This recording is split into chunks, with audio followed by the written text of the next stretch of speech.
You ever wonder why you go to these seminars, these conferences, you take the courses and the classes, you read all the books, and you still end up struggling? Hi, my name's Ray Hurst with iLab Coaching.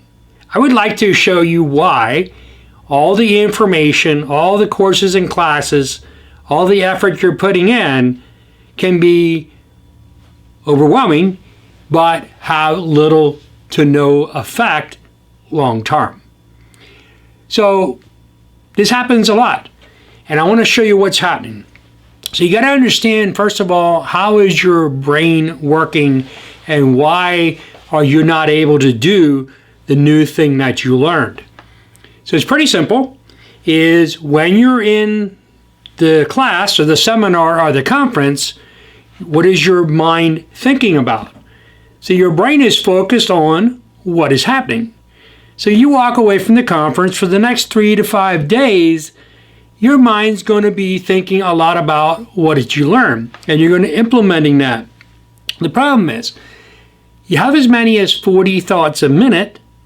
It could be roughly 70,000 thoughts a day. The problem is, what are you thinking about? According to Dr. Joe Dispenza, about 50% of what you're thinking about today is the same as the problems you did not resolve from yesterday.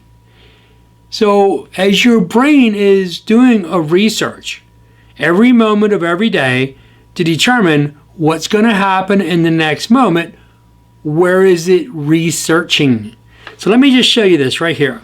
I got a pile of papers here, and just say my brain is doing a research and is going back through all these things, and all of a sudden it finds all these little things here, and we stop here, and it's like, okay, this is the meaning that I'm going to give to what happens in the next moment.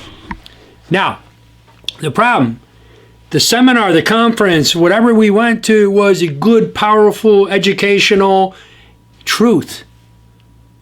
Your brain is not applying it because it's going back through the stacks and stacks of what you remember life was about. And you have all these little things that trip you up because guess what? You never changed the meaning to this stuff that was way back in there. So all these little things contribute to the total amount of information that your brain calculates. Yeah.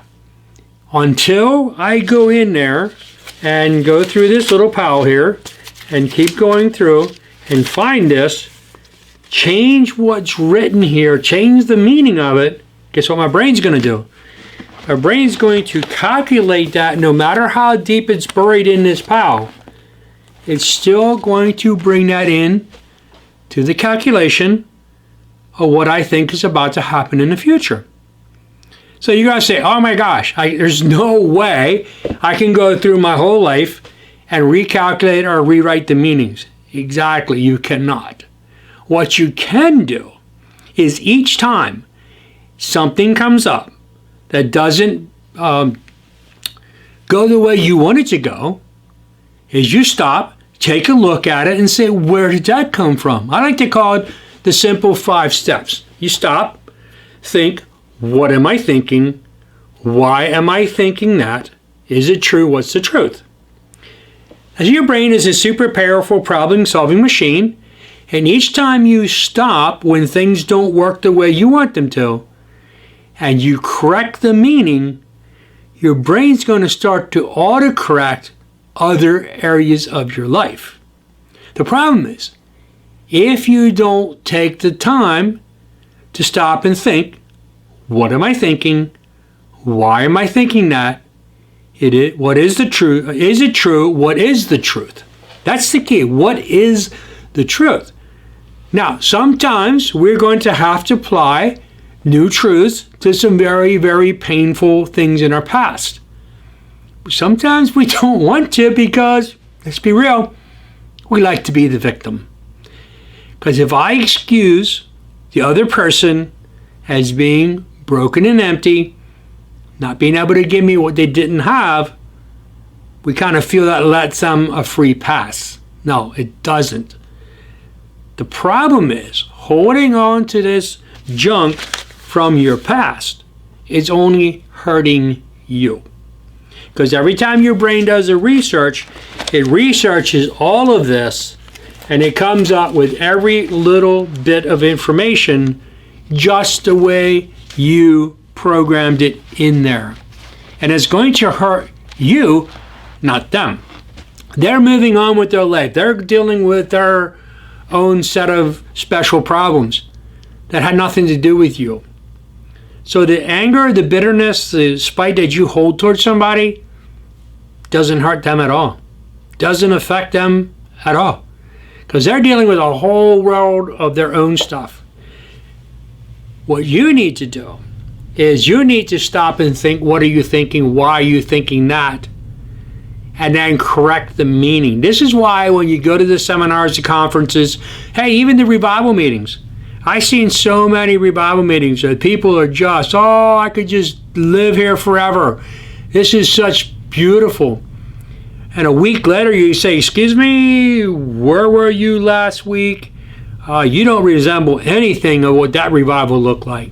What happened is we didn't continue to put the same amount of effort into taking every thought captive, correcting the meaning to everything, and continuing to do the deep searching. It's real simple. If you don't change the meaning that you give to your past perceptions will forever be your future projections. And this is why spending thousands and thousands of dollars going to seminars and conferences is not going to change your life long term. It will only be short term. You have to put the work in as you're going through all this junk in your past, as your brain's doing that research, finding all these little things, every little part of this. Stop, research, change the meaning. Sounds daunting? Sounds overwhelming? Yeah, it is. What's the alternative? You're going to revert back to where you were. You're going to keep going back to what you always done. It's like bending a tree over.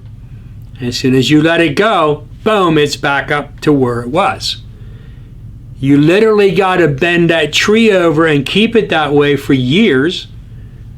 Years. And then it'll start growing that way. It'll grow on that bend. So you have a mind bend. If you do not correct your mind bend, guess what? It's going to keep going that way. And it is not just a one-time, one conference, one seminar, one class, one course. It's a continual rebending the mind. You need to continue working at the rebending your mind, that new mind bend, before you're going to grow permanently into that new belief. Hey guys, I'm a personal transformation coach. I am very successful at helping people create a new mind bend. If it's not a bad idea, how about you give me a call? I'll give you a 1-hour free coaching session. I will give you my best at no obligation to see if we really are a good fit to help you get a new mind bend. Hope you have an awesome and wonderful day. Looking forward to talking to you soon.